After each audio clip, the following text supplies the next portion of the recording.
Do you want more? More time, more balance, more love, more sex, more money, more real, and less bullshit? This is the Women Wanting More podcast with Dr. Karen Osborne. Real life, real stories, plus real tips to get you more of what you want.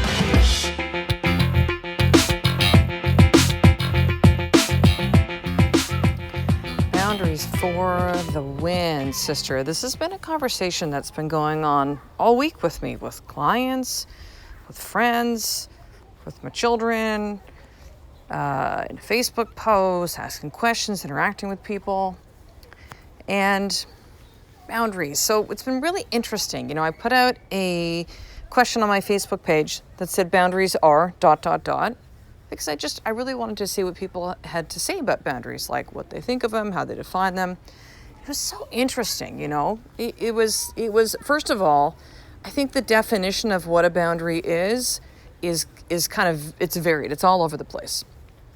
And the feelings that people have about boundaries, it would either go from one side of the fence, if you will, which is like they're necessary, that boundaries are about like self-love, boundaries are, important, boundaries are, clarity, like that kind of thing, to the other spectrum, which was boundaries are restrictive, boundaries are confining, boundaries are... So it felt really important to me to speak into boundaries and to define the way that I see them as boundaries, okay? Very simply, a boundary is this. Let me actually let's do a little bit of maybe what they're not. Boundaries are not a limitation. Boundaries are not putting yourself in a box. Boundaries are not saying that you can't grow. Boundaries are not confining, stifling. Boundaries are not mean, cruel. Boundaries are not about constriction. Okay? What boundaries are really simple. The way that I define it is what you are okay with and what you are not okay with. That's it. That's it. What you're okay with and not what you're not okay with. Right? So how does this look? Well, you might, for example, be like, let's take a look at parenting. It's always an easy one, right? Maybe you have a boundary that you don't swear in front of your kids, or your kids aren't allowed to swear at. I don't know. You do not swear in front of your kids. You don't let other people swear in front of their kids. Like maybe that's just yours as a boundary. It's funny because we had that one at first too, and then that kind of went a little by the wayside. You know, sometimes the F-bombs kind of drop and you don't mean to. And however, it's not a conversation about parenting, but let's say if that was your boundary, right? That is just something that you're okay with, you're not okay with. You're probably not judging other people that, do swear in front of their kids. Like, it doesn't matter to you. You're just like, hey, it's not okay. So if somebody does maybe come up against that then, right? And that would happen, then you would just let that person know, hey, you know what? It's not okay for I just don't want my kids having, fucking shit. And, I don't want swear words in front of my children. I remember when my sister-in-law one time, we were visiting with them and she was just like, F-bomb. And I'm just like, whoa. I go, Tyson's really little. Please don't talk like that in front. Like, no, right? You might have a boundary that, let's see, what would be another one? You might have a boundary for yourself in that you know that every single day that it's really important that you have that space for meditation. So like my kids know that early in the morning, one of the first things that I do, it's usually before they're up. This morning Kai came in the middle of, I was actually doing like a guided meditation. I was like, yeah, Kai, I'm still in meditation. Okay. That my children, they have a boundary knowing that until mommy kind of comes out and has meditation, then you're allowed to come to the bedroom and, that's it. That's the boundary. You might have a boundary in regards to how people speak to you. You might have a boundary in regards to the money that you spend or you invest in yourself. You may have a boundary around who you are around, the movies that you watch, the content you consume, like the boundary, right? You're saying, I'm okay with this, I'm not okay with that. Most of the time, boundaries are going to be about two groups of people. Ourself, okay?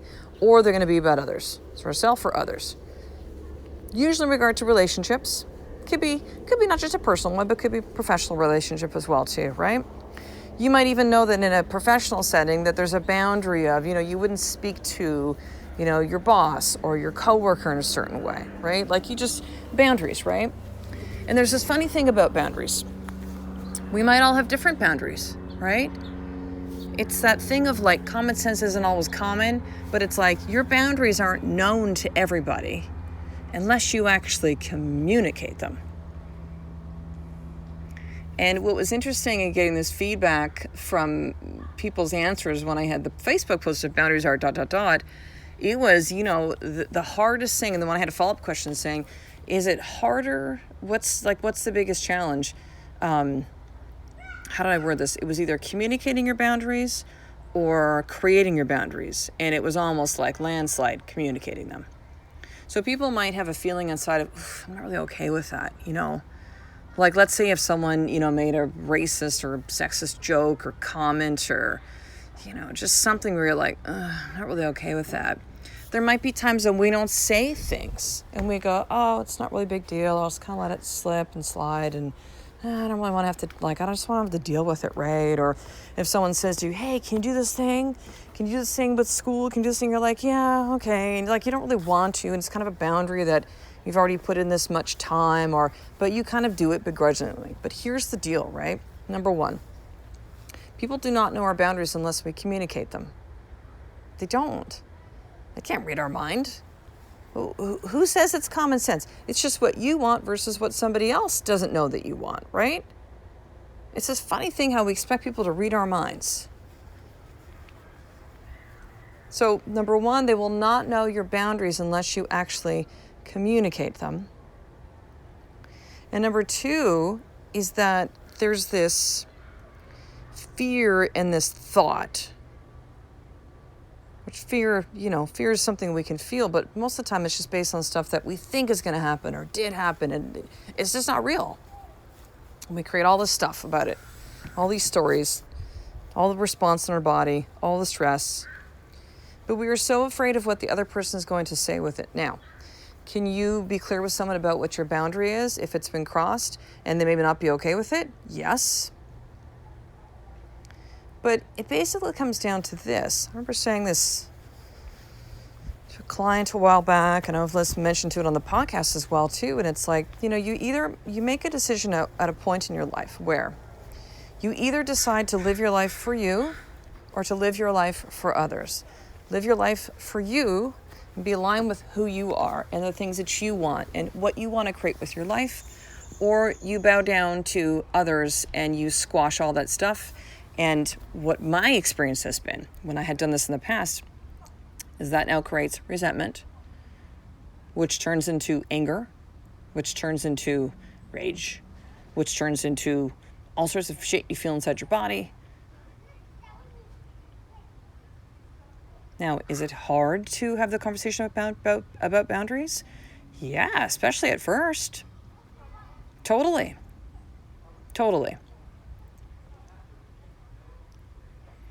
But again, it just comes down to this, sister.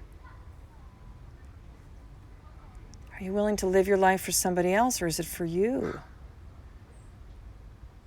And I want you just to kind of turn the tables on this and think, if you were in a situation, right, where you had like a friend, your husband, your boyfriend, your partner, your children, a coworker, where something you had done or said where they weren't okay with, but you didn't know?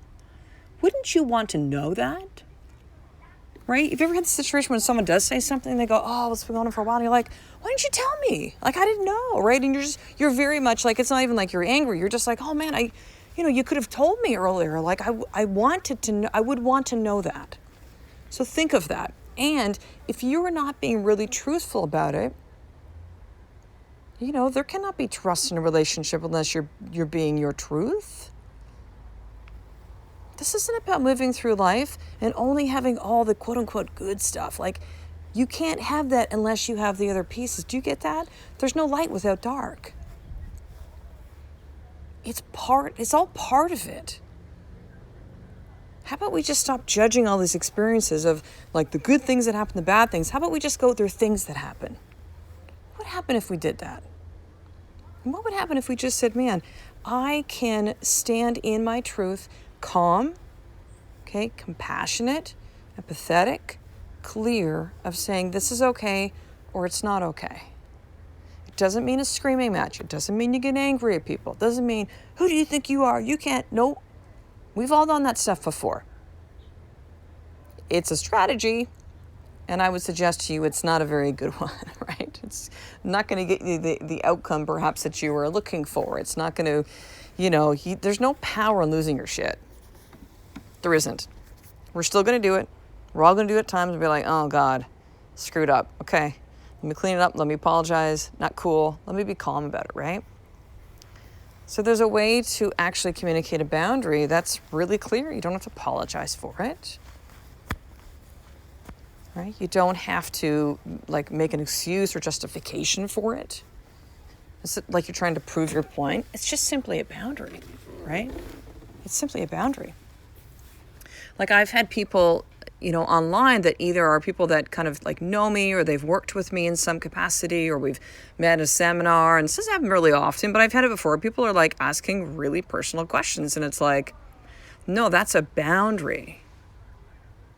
Now, because these are people that are not my close friends, my response is to not respond. And I don't go to the place. Actually, that's not what I was going to say. I don't go to the place if it's not your business. No, I do. There's a little bit of me that kind of goes like, what? But my response is not response. I have a boundary that my personal life is very personal. There's things that I might share for a specific reason. And if you've been following this podcast for a while, there's stuff that I share for a specific reason and what I feel good with. And then there's things that are not. There's sacred things that are close to my heart. And so I have a boundary about that. If I've had people do that, I don't respond. I don't give any reason as to why I'm not responding. That's my boundary. Like, it's a period. And again, it just kind of comes from like having real clarity on that. Understanding that my life is for me. Like, listen, sister, we've been gifted this incredible life. Breath in our body. Birds singing. As I record here in my backyard, walking around, duck pond behind. Like, what a gift our life is. What a gift. It is meant to be lived fully, completely, authentically, truly as your life. Yours. Yes, you have a partner, husband, boyfriend. Yes, you have children, most likely. Like, it's still meant to be lived for you, though. For you.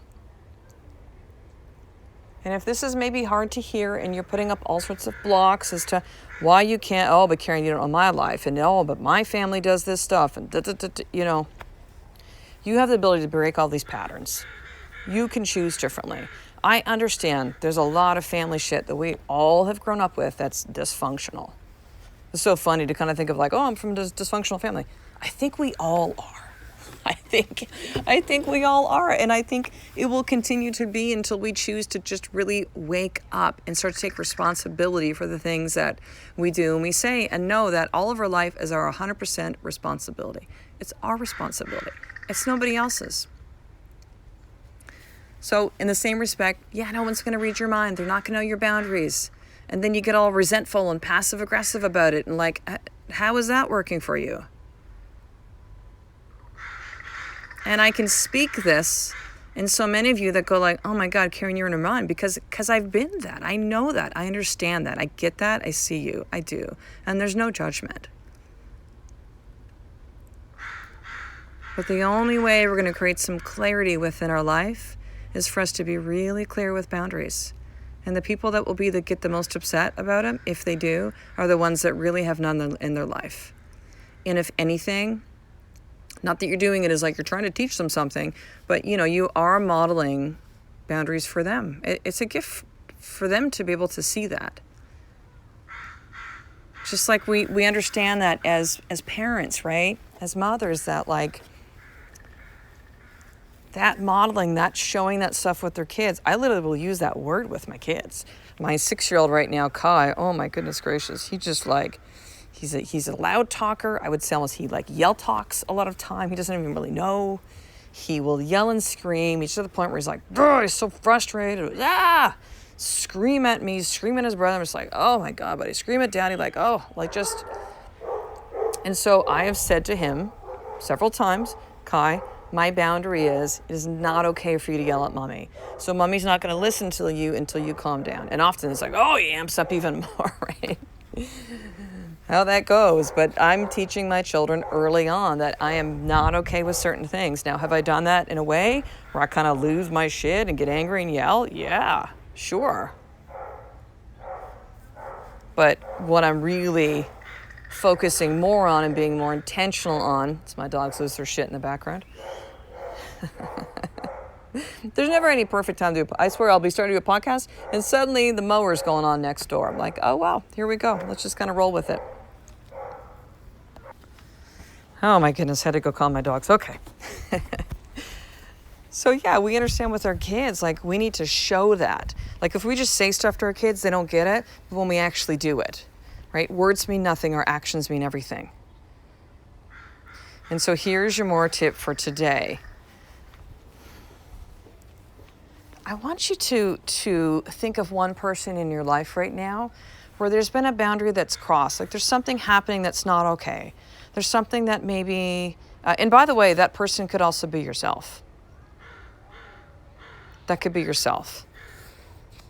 If we don't have boundaries with ourselves as to what we're okay with the way we treat ourselves, what we're not okay with, then we certainly can't expect other people to respect our boundaries if we're not respecting them, right? So maybe this is going to be directed at yourself, right? Of like, so you or someone else in your life where a boundary is being crossed. Maybe a way that someone's communicating with you. Maybe something that they're doing where they're not following through. Maybe it is, someone who you work with some capacity where you're taking a lot of the stuff. And I don't know. I don't know whatever that thing is, but there'll be something that's coming true for you right now where you go, this thing.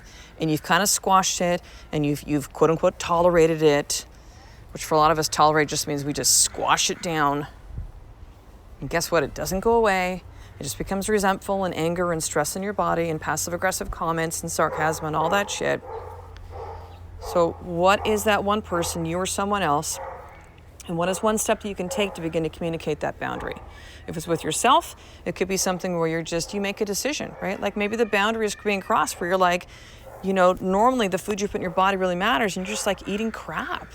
And so you create a really clear boundary of what's okay and what's not okay.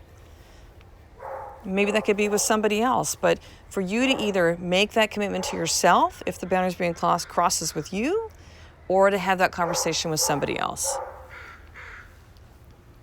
And maybe we'll do an upcoming podcast on like how to really communicate those boundaries, right? Clearly, calmly. But we'll start here. So that's your more tip for today. So sister, right now I have one spot. I have a lot of women applying, but this is not for every woman. One spot left for one-on-one coaching. And so this is for women who are looking for result to get some clarity on specific things in their life where they're just feeling at a crisis or at a crossroads. And I'll tell you the most common things that women come to get results with me for are wanting to feel more worthy and confident, wanting to learn how to set boundaries. It's such a big theme. And for some women as well too, like just really understanding what it means to be in her feminine and to really own her power. These are for women as well too that are not looking to have like a group coaching experience. They don't just want to do like a Facebook group kind of thing, but like really want this specific goals, outcomes they have. Because if this is for you as well too, you probably have tried a lot of things already. You've tried a lot of things and nothing's getting the result that you want. And you most likely will be at a point right now too where it's just like you're just kind of saying it's now.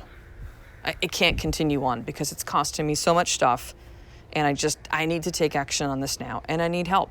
And you're raising your hand, you're realizing you can't do it alone. And so this one-on-one coaching is over 90 days where we go deep on all of this and get to the results that you want at the end. Which again, for most women, is feeling worthy about themselves, knowing how to really set clear boundaries, getting some clarity on and solution to the crisis that's happening in your life right now, and to learn the tools, most importantly, the tools and the skills that are needed to navigate through whatever crisis or crossroads that you are actually at this time in your life. So if this is sounding like you, I want you to do this, sister. Send me an email. This is by application. Okay, for these one-on-one coaching spots, send me an email, drkarenosburn@gmail.com, drkarenosburn@gmail.com, and simply say, Karen, I would like to apply, and I will let you know what the next step is from there. All right, sisters, so I will talk to you on the next episode. A life of more is one step away from, yes, you knowing and clearly holding to your boundaries every single day. I love and appreciate you. To get the show notes of each Women Wanting More episode, including the How to Get More tip, subscribe to the newsletter at drkarenosburn.com/newsletter.